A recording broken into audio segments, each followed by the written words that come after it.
Una zagalina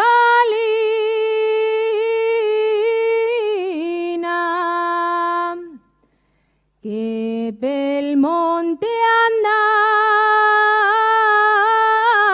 andaba cuidando amorosa.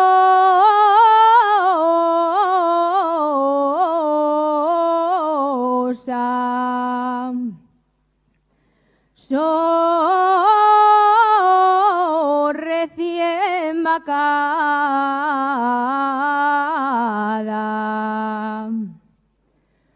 Una tarde oscura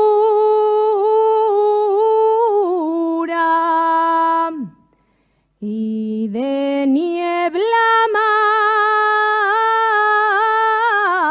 mala, un llobo furioso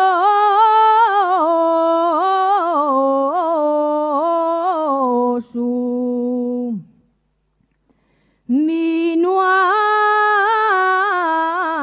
devorarla.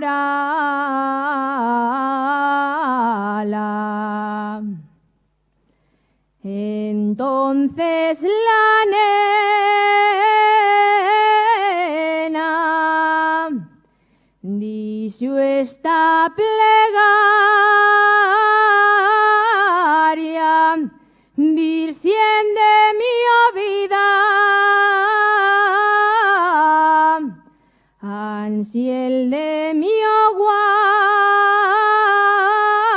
guarda, si el llobu me come.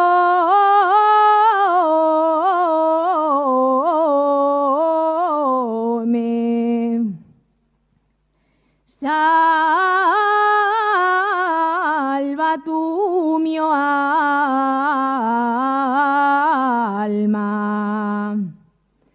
De pronto del cielo una llamarada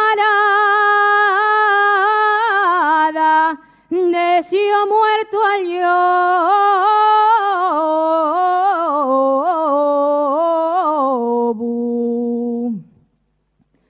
y a la